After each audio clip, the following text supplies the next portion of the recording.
você, glamurosa, que cuida da pele e da alma. É o seguinte, se meu estojo de maquiagem estiver mexido de novo, vai ter pau. Me disse que você não foi vestida assim pra escola. Olha como você vai ao pedágio.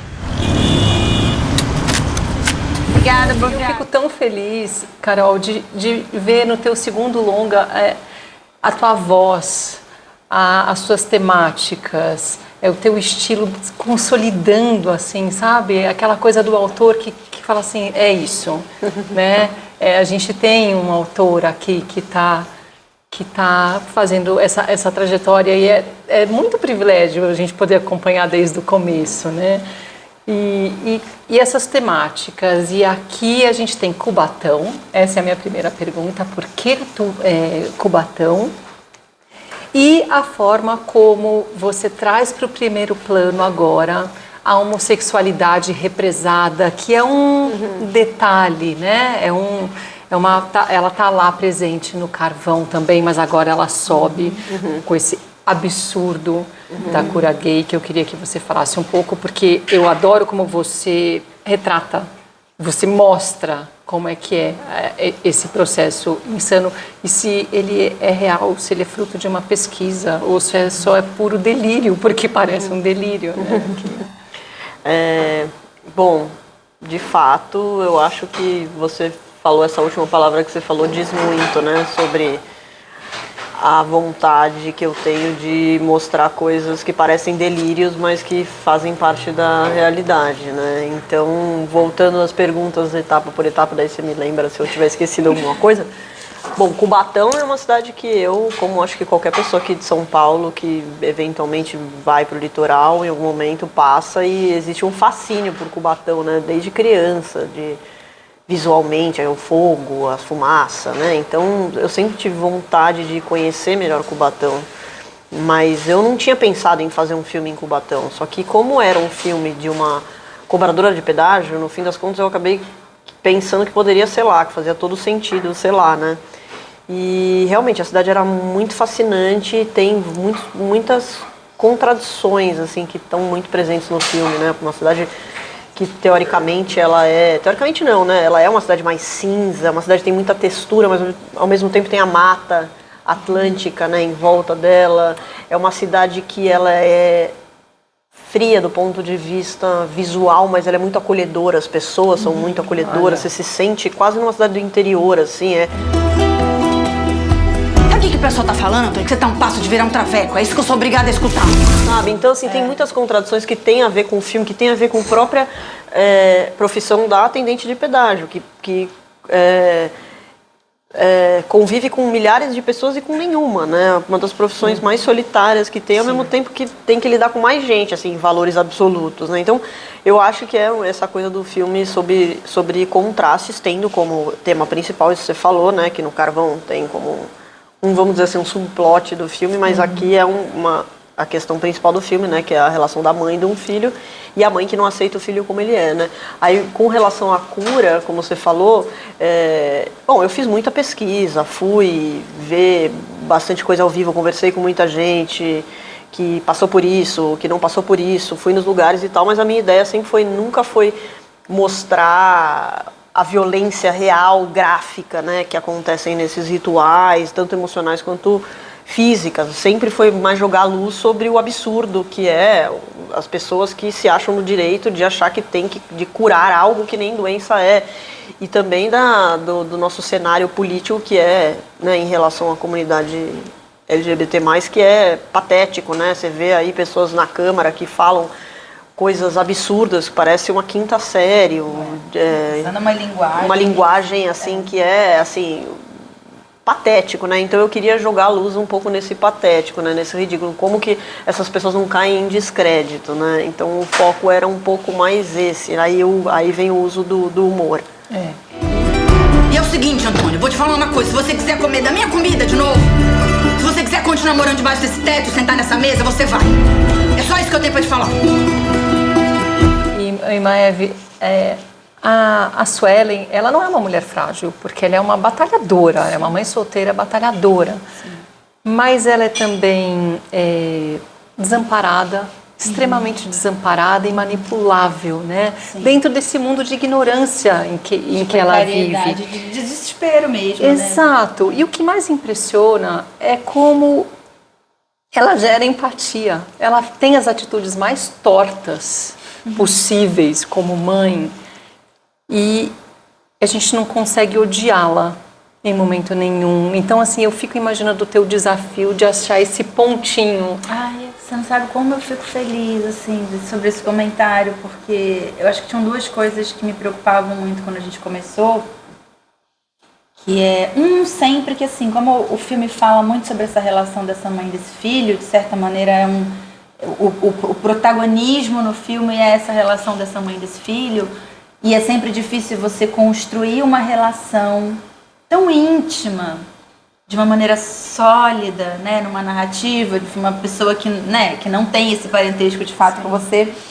Então essa busca por como é que a gente cria, como é que a gente vai fazer existir isso aqui, a gente vai fazer junto, né? E eu fico muito feliz, inclusive, assim, os 2 prêmios que a gente ganhou de atuação, a gente ganhou junto, eu e o Cauã, no Rio e em Estocolmo. Foi muito lindo, né? E pra mim, eu falei pra Carol, eu falei, nossa, quando a gente ganhou de Estocolmo agora, que a gente ganhou junto de novo, eu falei, gente, Faz todo sentido. o prêmio é pra nossa relação, é essa relação dessa mãe e desse filho que, assim, que é o grande personagem, né, assim, que a gente felizmente conseguiu dar vida, assim, trabalhou muito por isso.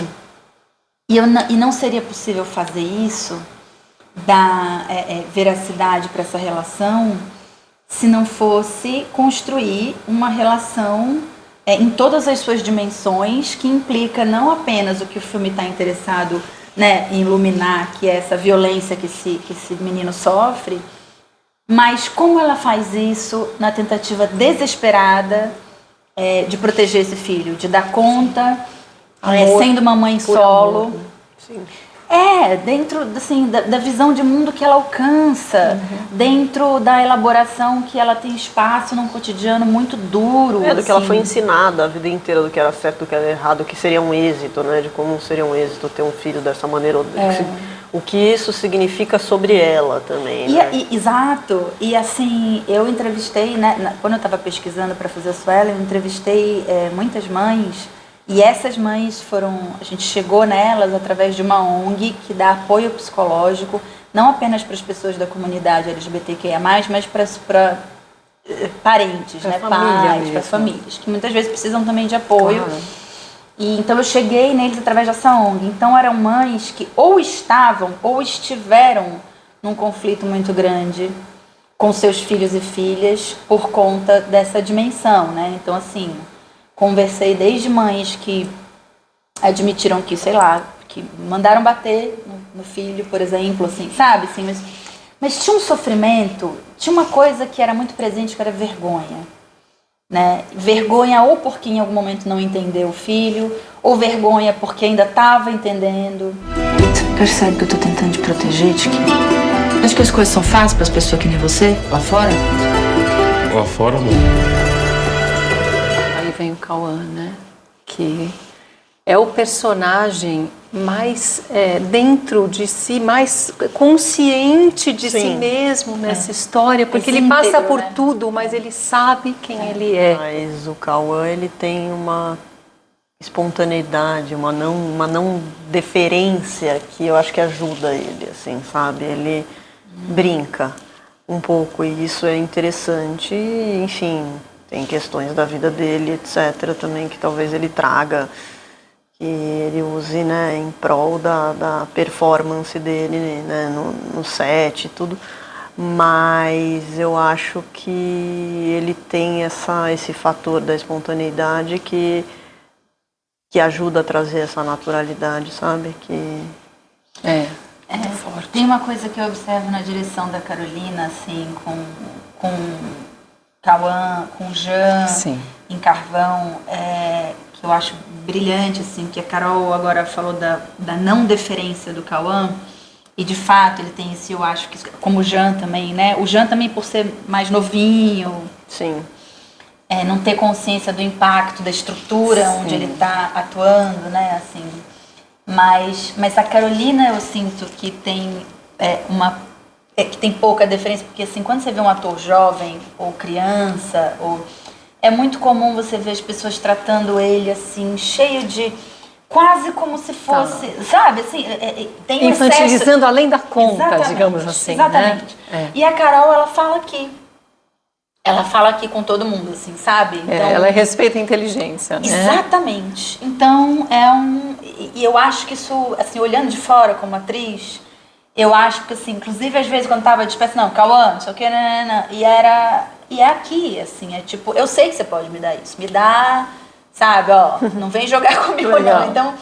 Então eu acho que a Carolina também tem um talento muito grande, assim, pra puxar.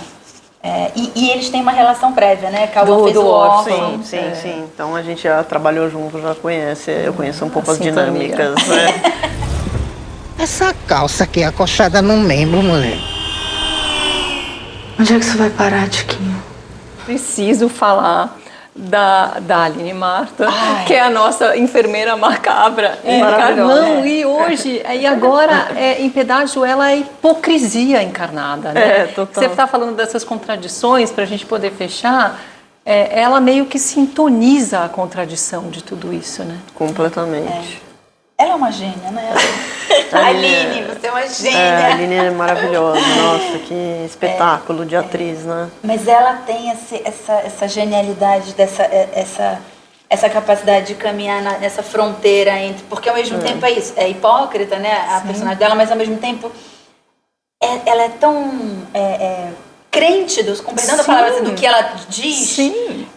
Ela fala com uma... É tão Propriedade, convicto, com uma né? propriedade que Exato. você fica assim, nossa, mas ela realmente acredita nisso. Ela demora 2 minutos para convencer a Suelen a fazer tudo Mas aquilo. é que como todo religioso, né, você tem a propriedade, né? A pessoa Uma religiosa, autoridade, ela é uma boa pessoa, portanto, o que ela falar deve ser ouvido. É engraçado, eu estava falando exatamente sobre isso agora. Eu acho que a personagem da Aline, no fundo, ela sabe que ela usa essa figura dela super religiosa e correta a favor dela para poder fazer outras coisas sem levantar suspeitas, entendeu? Você já não deve achar isso, né? Seu bem bonito. É sempre assim. A gente tem essas discussões. Não, mas a Suelen, não. Mas eu escrevi pensando nisso. Ela fala, não, mas eu não atuei pensando nisso. E a gente fica discutindo aí dos personagens sobre o antes e depois. É sempre assim. E aí tem o espectador, o que Exatamente. Mas isso aqui é interessante, que uma narrativa rica, ela te dá 1000 possibilidades de leitura, né? 1000 interpretações das personalidades, né, dos personagens. E a maneira de se contar a história, né? Que não é maniqueísta, assim. Então você não, de jeito você não nenhum, não é reducionista, né? Assim. É.